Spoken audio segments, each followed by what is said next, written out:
is Venezuela's Iron Lady?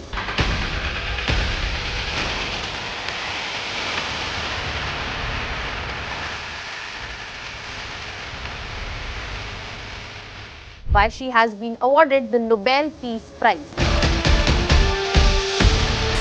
Who gets to decide this, and where does this leave Donald Trump's ambition to become the peacemaker and also get the Nobel Peace Prize?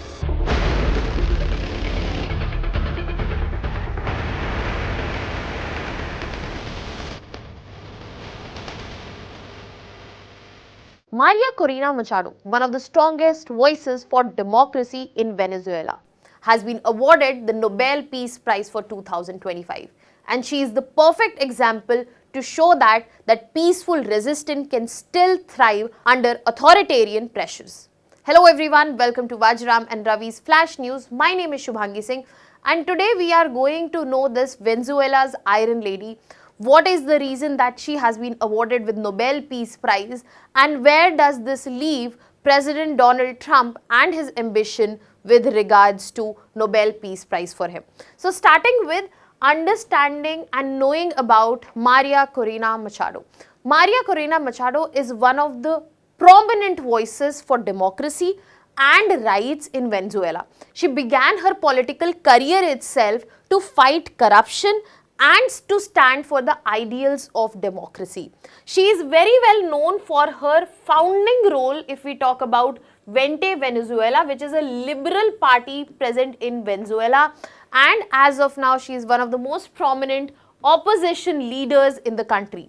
She is also the former member of National Assembly, and she remains the leading critique of President Nicolás Maduro, whose term began in 2013, and the socialistic regime that has been seen in Venezuela since his entry.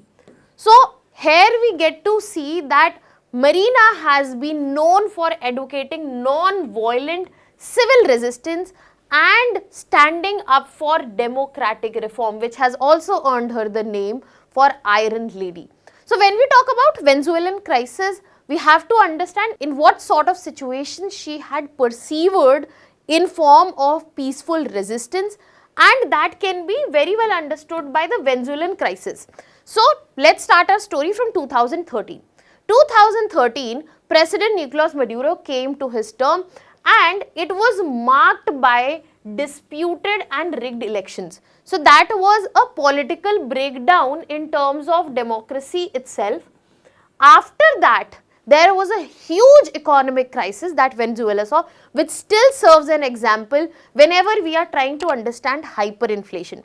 That means whatever a good costs, its price rose up to almost 300%.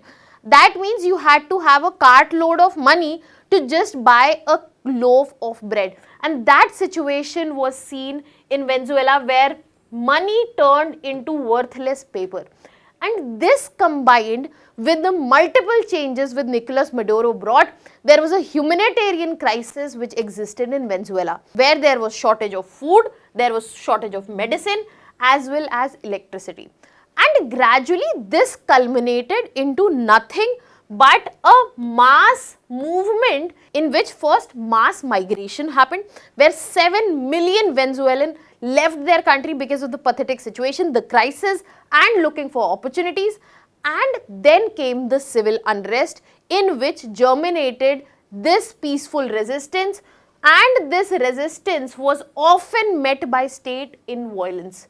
So when we are talking about state curbing down the resistance, the dissent, it was María Corina Machado that stood for the democratic rights, for the democratic principle, without letting go of the peaceful and non-violent ideologies itself.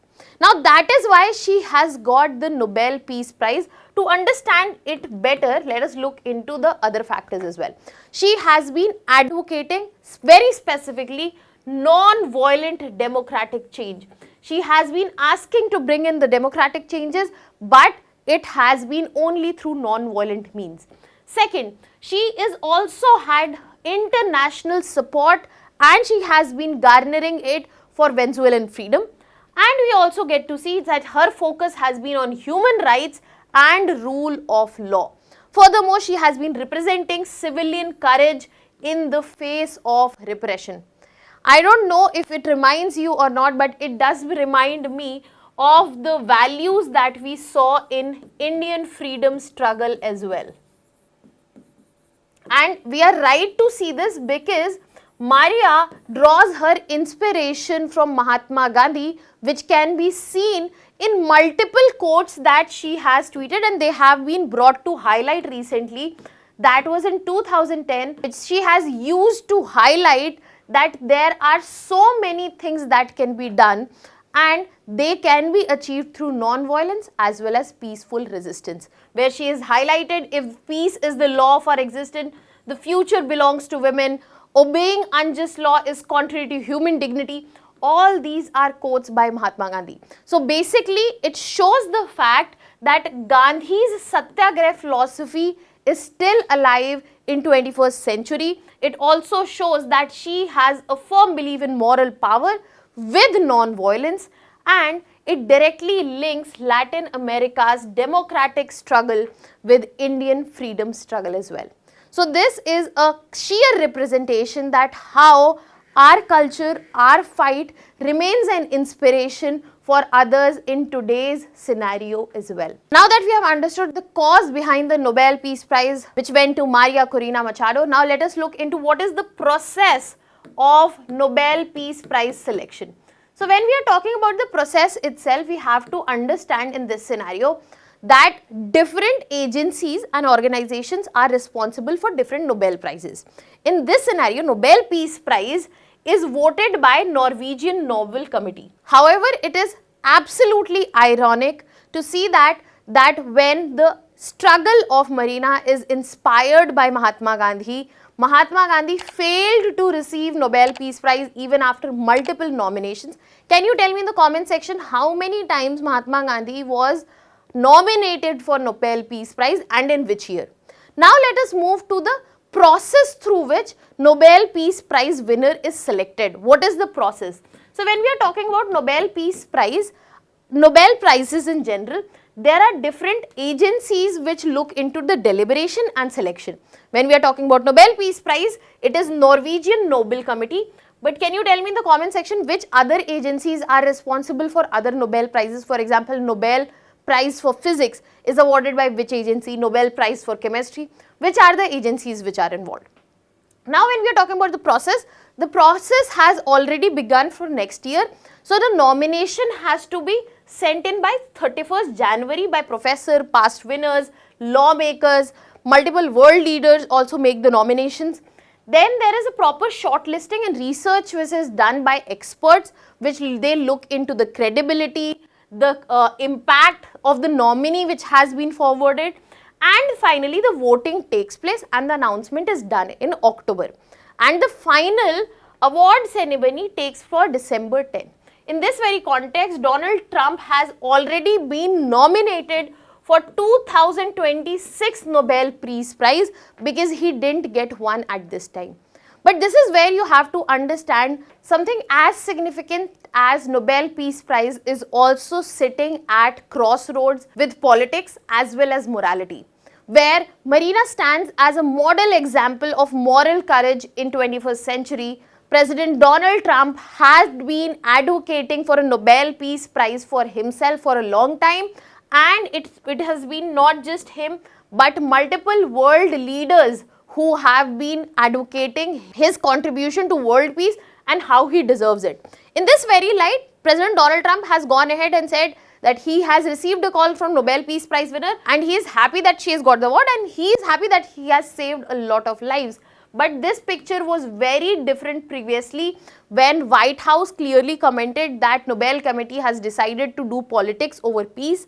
It was very different when Bertie Carter, when Prime Minister of Israel, all of them were siding with President Donald Trump for the Nobel Peace Prize. which shows that the global politics have a direct influence over such significant awards as well. Because peace efforts rarely sit away from the global political power play that has existed and that we have seen very closely in recent times. But not taking away the focus from the absolute stunning win of Maria is the fact that she has showcased the world in multiple ways. It is basically the symbolism and significance associated with her win, the fact that it revives faith in peaceful existence, especially in modern times.